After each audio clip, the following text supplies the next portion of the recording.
The restaurant manager smirked as he pointed to the door. "We don't serve people like you here." He thought he was untouchable, that Pam Bondi would just walk away humiliated. But what happened next? The entire restaurant went silent because, in just minutes, the same man who tried to kick her out would be left begging for a way to fix his mistake.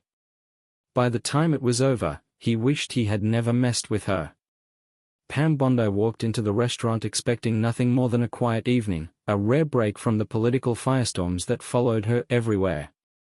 She wasn't there for attention, wasn't there to make a statement, just dinner. But from the moment she stepped through the entrance, the air felt different.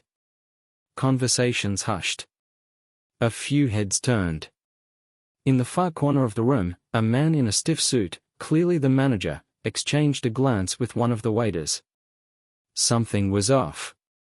But Pam, used to the weight of public scrutiny, brushed it off and followed the hostess to her reserved table. The service was slow. Too slow. The waiter avoided eye contact, muttered one-word answers, and disappeared for long stretches.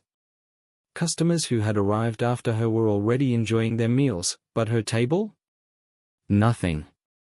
At first, she chalked it up to poor service. But then came the moment that shifted everything. The manager himself stormed over, his polished shoes clicking aggressively against the marble floor. His expression wasn't polite. It wasn't professional. It was smug, dripping with contempt, as if he had been waiting for this exact moment. "We have a policy," he said, loud enough for half the restaurant to hear, "against serving people like you." Silence. Pam raised an eyebrow, tilting her head slightly. "Excuse me?" The manager crossed his arms, smirking.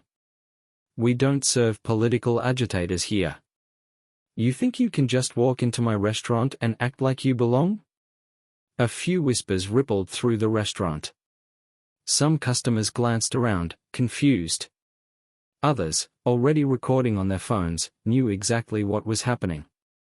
Pam Bondi, one of the most recognizable conservative figures in the country, was being targeted. Not for causing a scene. Not for violating any policy. But simply for existing in the wrong place, according to this manager's standard. She exhaled slowly, keeping her composure. "Is that so?" she said evenly, eyes locked onto his. The manager nodded. "That's right. You and your brand of politics aren't welcome here." For a split second, there was absolute silence. The restaurant, once buzzing with chatter, felt like a courtroom before a verdict was announced. No one knew what was about to happen next.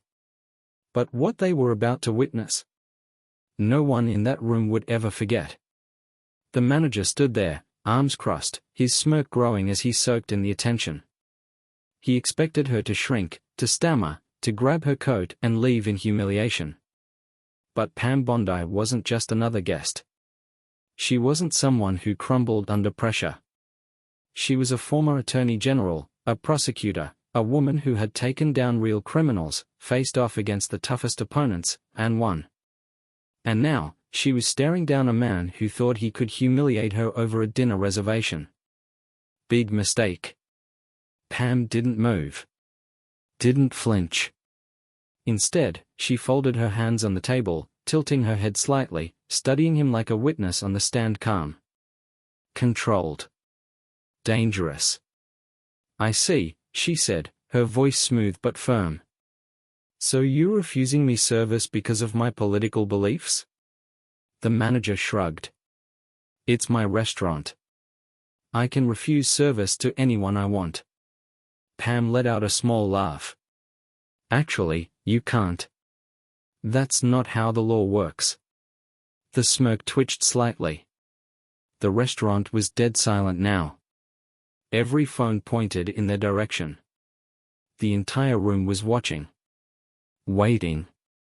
Pam leaned forward just slightly. The Civil Rights Act of 1964 prohibits discrimination based on race, religion, or political affiliation in public accommodations. "You, my friend, are breaking federal law." The manager's face paled. He opened his mouth, but Pam wasn't finished. You think this is just about kicking out someone you don't like, she continued, voice steady but razor-sharp. That you can turn away paying customers because of your own bias? Because you don't agree with their views? She shook her head. That's not how free enterprise works. And it's certainly not how the law works. The whispers in the restaurant grew louder. Some customers nodded in agreement. Others whispered to each other, realizing they were watching something unfold that could go viral in seconds. The manager swallowed hard. Look, Pam held up a hand, cutting him off. No. Let's be clear. You're not just insulting me. You're setting a precedent. If you can kick someone out for their politics today, what's next? Religious beliefs? Personal opinions? Where does it end? The manager looked around, desperate for support. But the tide had shifted. Customers who had initially sat in silence were now glaring at him. A few even shook their heads in disappointment. This wasn't just about politics anymore. It was about basic fairness. Pam reached into her bag, pulled out her phone, and, without breaking eye contact, pressed record. The manager's breath hitched.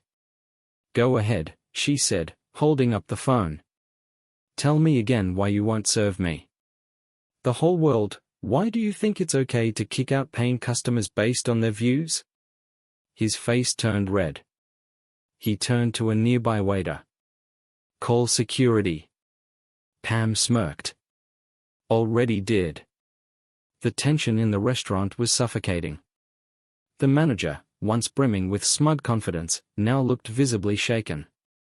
He had expected Pam Bondi to back down, to storm out in frustration, to cause a minor scene and disappear. What he hadn't expected was for her to fight back with the full weight of the law behind her, and to do it so publicly. Pam kept recording, her phone capturing every twitch of his expression, every shift in the crowd's reaction. The power dynamics in the room had flipped. He wasn't in control anymore. She was. A nervous-looking security guard rushed over, glancing between Pam and the manager. He hesitated. The last thing he wanted was to be caught on video in a potential discrimination case. I think. Pam turned the camera toward him, her voice cool, professional. Excuse me, officer, could you clarify something? Are you refusing service to a customer based on political beliefs? Because I'd love to have that statement on record. The guard paled, shifting uncomfortably. He looked at the manager for direction, but the man had lost his ability to speak. The entire restaurant was locked onto them. Some customers were already whispering, pulling out their phones to record, murmuring about lawsuits, about discrimination claims, about how badly this was about to end for the restaurant. A woman at a nearby table cleared her throat. She has a point, she said, loud enough for the whole restaurant to hear. This isn't right. Another man nodded. So, what? You going to kick her out because you don't like her opinions? What happened to freedom of speech? The manager's eyes darted wildly. The crowd was turning against him. Pam took her shot. You want me gone? She asked, still calm, still in control. Call the police. Have them come in here and explain to the press why a restaurant is discriminating against a former Attorney General of the United States. The manager's face turned white. Now it was a crisis. Because this wasn't just a disagreement anymore. It was a headline waiting to explode. Breaking, a popular restaurant caught in political discrimination scandal. Pam Bondi confronts restaurant manager for kicking her out, legal nightmare ensues. Legal expert destroys restaurant manager over civil rights violation.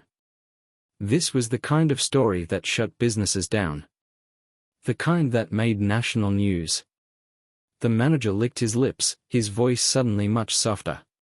Look, maybe we got off on the wrong foot.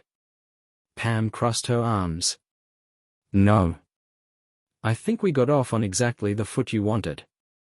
You said what you said. I have it on video. Now, The only question is, what are you going to do about it? The silence that followed was deafening. The manager, who just moments ago had basked in his own arrogance, now stood frozen, realizing the irreversible mess he had created. The whispers had turned into murmurs. The murmurs into full-blown conversations. People were talking. They weren't just watching anymore. They were choosing sides. And it was obvious who was winning. Pam let the moment linger, her gaze steady, her phone still recording. She knew exactly what was happening.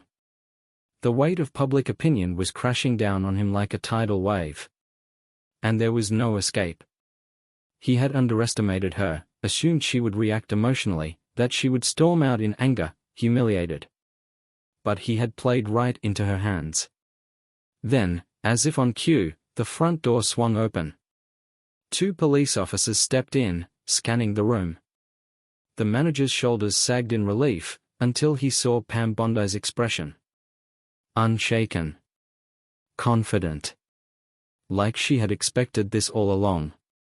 One of the officers approached. "We got a call about a disturbance." Pam turned the camera toward them. "Yes, officer. This establishment is refusing service to a paying customer based on political discrimination. I've recorded everything and I'd be happy to file a formal complaint." The officer exchanged a glance with his partner. He already knew this was a mess. A lawsuit waiting to happen. He turned to the manager. "Sir, is this true?" The manager stammered. I didn't mean, I just..." Pam raised an eyebrow. "You just what? Thought you could target someone with a different political belief and not face any consequences?" She gestured around. "Because I think everyone here heard exactly what you said, didn't you?" The restaurant guests nodded. Someone in the back muttered, "This is a disaster." The officer sighed, rubbing his temple. "Sir, do you understand what kind of legal trouble you're looking at?" The manager swallowed hard. He was trapped. His little power trip had backfired spectacularly. And now, he wasn't just dealing with an angry customer. He was facing national headlines. Pam let the silence stretch before leaning in slightly, lowering her voice just enough to make sure he heard every word. "So, what's it going to be?